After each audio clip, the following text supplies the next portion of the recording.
नमस्कार दोस्तों, स्वागत आप सभी का।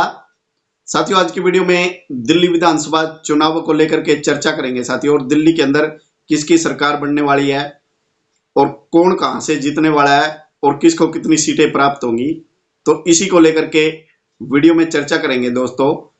लेकिन दोस्तों, सब पहले मैं आपको अपने चैनल के बारे में जरूर बताना चाहूंगा कि मैंने हरियाणा विधानसभा चुनाव को लेकर के पूरा फोकस किया था और विधानसभा हरियाणा के अंदर किसकी सरकार बनेगी और क्या क्या फैक्ट हरियाणा के अंदर काम कर रहे हैं और किस फैक्ट का कितना असर हरियाणा के अंदर होगा, तो ये सारी की सारी मैंने अपने वीडियो के अंदर अपने चैनल के ऊपर वीडियो के माध्यम से जानकारी दी थी। और चुनाव से पहले ही ये बता दिया था कि हरियाणा के अंदर किसकी सरकार बनेगी।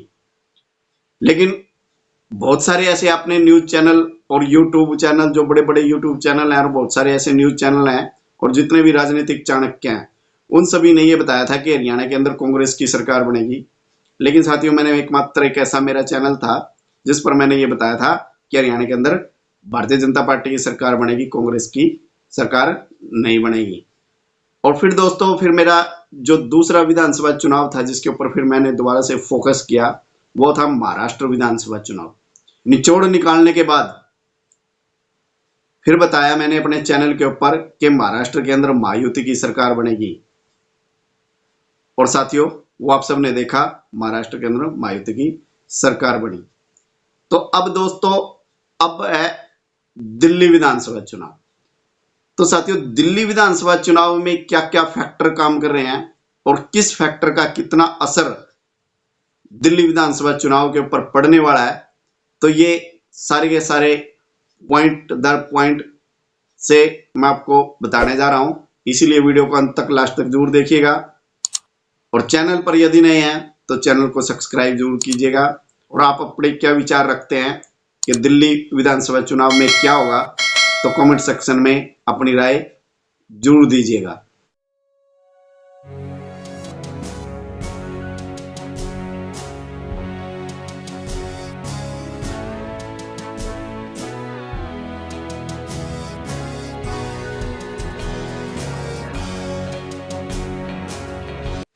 दोस्तों,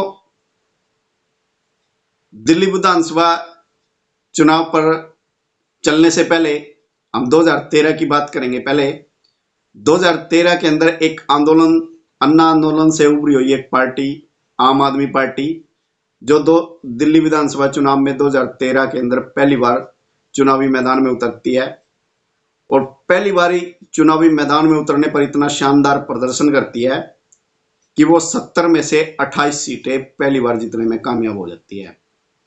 और जिसमें साथियों, जो आम आदमी पार्टी के जो संस्थापक, जो संयोजक थे अरविंद केजरीवाल, और जो दिल्ली की जो मुख्यमंत्री रही 3 बार, जो लगातार मुख्यमंत्री शीला दीक्षित, उनके सामने नई दिल्ली सीट से चुनाव लड़ते हैं पहली बार। और यानी कि इतनी बड़ी दिग्गज नेता को, कांग्रेस की इतनी बड़ी दिग्गज नेता 25,000 वोटों से भी ज्यादा अंतर से उनको चुनाव हरा दिया। तो ये बड़ा शॉकिंग रिजल्ट था भारत की राजनीति के लिए, क्योंकि एक नई नई पार्टी एकदम से उभरती है और एकदम से इतना बड़ा, इतनी सीटें लेकर के एकदम से आ जाती है पहली बार चुनाव लड़ने पर। तो ये बड़ी हैरान करने वाला बात थी पूरे देश के लिए। तो लेकिन दोस्तों, अब 2013 के विधानसभा चुनाव में भारतीय जनता पार्टी को 32 सीटें मिलती हैं और कांग्रेस 8 सीटों के ऊपर सिमट करके रह जाती है। जिस पार्टी की लगातार 3 बार सरकार रही और उसको केवल 8 ही सीटें मिलती हैं 2013 के अंदर। लेकिन अब सरकार बनाने की बात थी, जब सरकार तो अब बनने वाली, न तो आम आदमी पार्टी की सरकार बनी, न ही भारतीय जनता पार्टी की सरकार बनी और न ही कांग्रेस की सरकार बनी। अब गठबंधन की सरकार बननी थी। तो इसीलिए अब कांग्रेस को लगा कि भारतीय जनता पार्टी की सरकार नहीं बननी चाहिए, तो इसीलिए उसने आम आदमी पार्टी को समर्थन दे दिया, कांग्रेस ने, और आम आदमी पार्टी की सरकार बन गई और अरविंद केजरीवाल मुख्यमंत्री बने पहली बार। लेकिन अब ये गठबंधन की सरकार कुछ ही दिन चल पाई और कुछ दिन के बाद ये सरकार टूट जाती है और फिर दिल्ली के अंदर राष्ट्रपति शासन लग जाता है। फिर 1 साल के बाद 2015 के अंदर फिर से दिल्ली के अंदर विधानसभा चुनाव आते हैं 2015 में। तो 2015 के अंदर जो दिल्ली की जनता है उसके अंदर सिर्फ एक सोच जाती है, एक विचार जाता है कि आम आदमी पार्टी एक नई पार्टी है और जो आंदोलन से उभरी हुई पार्टी है और जो भ्रष्टाचार की लड़ाई को लेकर के मैदान में आई है और देश के अंदर कुछ नया करने के लिए आई है। शायद हो सकता है कि इससे देश की राजनीति में बहुत बड़ा बदलाव देखने के लिए मिले। तो इसीलिए दिल्ली की जनता ने 2015 में आम आदमी पार्टी को बम्पर जीत के साथ जीत दी और जिसमें 70 में से 67 सीटें आम आदमी पार्टी को मिली। इतनी बम्पर जीत आम आदमी पार्टी को प्राप्त हुई 2015 में, जिसमें भारतीय जनता पार्टी को मात्र 3 सीटें और कांग्रेस शून्य पर चली गई। तो दोस्तों इसी प्रकार से फिर उनके 5 साल बीत जाते हैं। 5 साल बीतने के बाद फिर 2020 का विधानसभा का चुनाव आता है। तो 2020 के विधानसभा चुनाव में भी अब दिल्ली की जनता का ये विचार था कि ये नई सरकार थी, नई पार्टी थी, तो 5 साल में अभी इनको सीखने के लिए मिला, क्यों ना इनको 5 साल और दे दिए जाएं। कुछ दिल्ली के अंदर नया होगा, कुछ अच्छा परिवर्तन होगा। तो इसीलिए दिल्ली की जनता ने पूरे होशोवास के साथ, पूरे सोच समझ करके इनको 5 साल फिर से दे दिए और जिसमें आम आदमी पार्टी 70 में से 62 सीटों के साथ पूरी बम्पर जीत के साथ फिर से सरकार बनाती है और जिसमें भारतीय जनता पार्टी को 8 सीटें, कांग्रेस फिर से शून्य पर चली जाती है। तो दोस्तों इसी प्रकार से अब 2015 से लेकर के जो 2020 का समय था और 2020 से लेकर के जो 2025 का समय था, इन दोनों के अंदर बहुत ही ज्यादा रात दिन का अंतर था। क्योंकि साथियों अब 2025 विधानसभा चुनाव है। अंतर क्या है कि 2020 से लेकर के जो 25 यानी कि जो ये पांच वर्ष का जो कार्यकाल है, इसके अंदर आम आदमी पार्टी के ऊपर जिस पार्टी ने भ्रष्टाचार के खिलाफ इतनी बड़ी लड़ाई लड़ी और जो भ्रष्टाचार को समाप्त करने की कसम खा करके राजनीति में आए थे, तो उसी केजरीवाल की सरकार पर सैकड़ों भ्रष्टाचार के आरोप लगे हैं और आम आदमी पार्टी के नेता खुद अरविंद केजरीवाल भी जेल के अंदर रह करके आए। मनीष सिसोदिया, सत्येंद्र जैन, तो संजय सिंह, तो आम आदमी पार्टी के जो सबसे बड़े लीडर थे वो खुद जेल के अंदर रह करके आए हैं भ्रष्टाचार के आरोप में, वो आप सभी जानते हैं। और आम आदमी पार्टी के ऊपर क्या क्या घोटाले हुए, शिक्षा नीति घोटाला, शराब घोटाला, मोहल्ला क्लिनिक घोटाला, जल घोटाला, शीश महल, यानी क्या क्या न जाने कितने आरोप अब आम आदमी पार्टी के ऊपर लगे हैं। अब दिल्ली की जनता के अंदर क्या फैक्टर काम कर रहा है साथियों? अब फैक्टर सबसे बड़ा तो एक ये काम कर रहा है कि जो पार्टी, अब दिल्ली की जनता को ये लगने लगा कि जो पार्टी भ्रष्टाचार को समाप्त करने को लेकर के राजनीति में आई थी और वो पार्टी खुद ही भ्रष्टाचार में लिप्त हो गई, वो भी उन्हीं पार्टियों की तरह हो गई जैसे कांग्रेस है, जैसे भारतीय जनता पार्टी है, जैसे अन्य दूसरी पार्टियां हैं, तो ये भी उन्हीं पार्टियों की तरह हो गई। एक तो फैक्टर ये काम कर रहा है दिल्ली विधानसभा चुनाव के अंदर। और साथियों दूसरा फैक्टर क्या काम कर रहा है? दूसरा फैक्टर ये काम कर रहा है कि जो दिल्ली के अंदर जो विकास होने चाहिए थे 11 सालों के अंदर, 11 वर्ष के अंदर, दिल्ली के अंदर वो विकास नहीं हो पाए। सड़कें टूटी हुई हैं, नाले नालियां सब गंदगी से भरी हुई हैं, सीवरेज बंद पड़े हैं। इतना बुरा हाल दिल्ली का हो चुका है। अब दिल्ली की जनता इनके शासन से परेशान हो चुकी है। एक फैक्टर ये काम कर रहा है दिल्ली विधानसभा चुनाव के अंदर दोस्तों।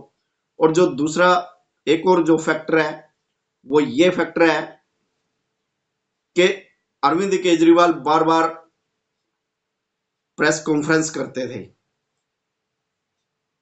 और ये बोलते थे कि केंद्र सरकार, मोदी सरकार हमें काम नहीं करने दे रही दिल्ली के अंदर, एलजी हमें काम करने नहीं दे रहा दिल्ली में। तो ऐसी न जाने कितनी प्रेस कॉन्फ्रेंस किया अरविंद केजरीवाल ने। और दिल्ली की जो अभी मुख्यमंत्री आतिशी है, तो उन्होंने भी कई बार इसी प्रकार कॉन्फ्रेंस करके केंद्र के ऊपर आरोप लगाए, केंद्र काम नहीं करने दे रहा, एलजी काम नहीं करने दे रहा। तो अब ये फैक्टर दिल्ली के अंदर काम करने लगा है दोस्तों कि उस सरकार का क्या फायदा। जो सरकार ये बोले, बहानेबाजी करे काम करने के नाम पर कि हमारे को केंद्र काम नहीं करने दे रहा, एलजी काम नहीं करने दे रहा, तो इससे बढ़िया ये ऐसी सरकार का फायदा क्या है बना करके दिल्ली में। तो उसी सरकार को ही क्यों ना लाएं जिसकी केंद्र के अंदर सत्ता है, जो केंद्र में बैठा है, तो उसी की सरकार क्यों ना बनाई जाए दिल्ली के अंदर। तो एक फैक्टर ये भी काम कर रहा है दिल्ली विधानसभा चुनाव के अंदर। और दोस्तों चौथा फैक्टर क्या है? चौथा फैक्टर ये है कि अब अरविंद केजरीवाल आम आदमी पार्टी को ऐसा लगता था कि जो उनकी जो फ्री की योजनाएं हैं, जैसे कि बिजली पानी को लेकर के जो वो दावे करते थे, स्कूलों को लेकर के जो दावे करते थे, और जिनके ऊपर वो बोलते थे कि हमारी फिर से सरकार बनेगी, और जिसका वो जनता को, दिल्ली की जनता के अंदर एक डर भी फैलाते थे, यदि भारतीय जनता पार्टी की दिल्ली के अंदर सरकार बन गई तो आपकी ये सारी योजनाएं समाप्त हो जाएंगी। लेकिन अब भारतीय जनता पार्टी का भी अब चुनावी घोषणा पत्र जारी हो चुका है, तो उसके अंदर भी भारतीय जनता पार्टी ने यह दावा किया है कि जो योजनाएं, जनहित की जो योजनाएं दिल्ली के अंदर चली हुई हैं, वो योजनाएं ऐसी की ऐसी रहेंगी, वो समाप्त नहीं की जाएगी यदि भारतीय जनता पार्टी की सरकार बनती है। और कुछ और ऊपर से उन्होंने और एक्स्ट्रा, जैसे कि महिलाओं को 2500 रुपए देने का वादा भी किया गया है घोषणा पत्र में, और गर्भवती महिला को भी 25,000 रुपए देने का वादा किया है, और आयुष्मान कार्ड को लागू करने की बात कही गई है घोषणा पत्र के अंदर। तो ऐसी बहुत सारी योजनाएं बीजेपी के घोषणा पत्र में की गई हैं। तो अब ये फैक्टर भी अब जनता के अंदर काम करने वाला है कि यदि भारतीय जनता पार्टी की यदि सरकार बनती है तो इनसे भी अच्छी योजनाओं का लाभ हमें प्राप्त होने जा रहा है। क्योंकि अब जनता को, जैसे अरविंद केजरीवाल ने घोषणा की थी कि महिलाओं को 2100 रुपए देंगे, लेकिन उससे अब जनता को यह लगता है कि ये 2100 रुपए देंगे कहां से। और यदि भारतीय जनता पार्टी ने, यदि बीजेपी ने ये वादा किया है 2500 रुपए देने का, तो अब उनको पता है कि क्योंकि इनके केंद्र के अंदर सरकार है, तो इसीलिए अब जनता को यह समझ में आ चुका है यदि इनकी सरकार बनती है तो ये दे भी सकते हैं, लेकिन अरविंद केजरीवाल कहां से देंगे, इनके पास कहां से बजट आएगा वो 2100 रुपए देने का। तो ये सारे के सारे फैक्ट दिल्ली की जनता के अंदर काम कर रहे हैं। और दूसरा जो फैक्ट है साथियों, सबसे बड़ा अहम फैक्ट तो ये है कि अब दिल्ली विधानसभा चुनाव के अंदर जो कांग्रेस, जो आम आदमी पार्टी का समर्थन करती थी चुनावों के अंदर, जिसने अपना अस्तित्व खो दिया आम आदमी पार्टी को बनाने के लिए, आम आदमी पार्टी को की सरकार बनाने के लिए कांग्रेस ने अपना दिल्ली के अंदर अपना वजूद खो दिया। अब वो कांग्रेस दिल्ली के अंदर अपना वजूद को कायम करने के लिए अब थोड़ा कुछ चुनावी मैदान में दिखाई दे रही है। यदि कांग्रेस अच्छे से फाइट करती है इन चुनावों के अंदर, तो आम आदमी पार्टी को बहुत ज्यादा लॉस होगा, और जिसका फायदा भारतीय जनता पार्टी को मिलता हुआ दिखाई दे रहा है। ये सभी राजनीतिक चाणक्य और जो राजनीतिक विशेषज्ञ हैं ये सभी मानते हैं इस बात को। तो दोस्तों अब साफ साफ ये दिखाई दे रहा है, क्योंकि आम आदमी पार्टी के खिलाफ दिल्ली की जनता के अंदर बहुत ज्यादा नाराजगी है देखने के लिए मिल रही है, तो इसका फायदा भारतीय जनता पार्टी को मिलता हुआ दिखाई दे रहा है। तो अभी मामला 50-50 का है। अब ये 50 से यदि 2-4% यदि एक तरफ से घट करके कांग्रेस की तरफ शिफ्ट हो जाता है, तो भारतीय जनता पार्टी की सरकार बनती हुई साफ दिखाई देती है। तो अब दोस्तों ये तो आने वाला है 8 फरवरी को पता लगेगा जब रिजल्ट आएंगे कि क्या होगा।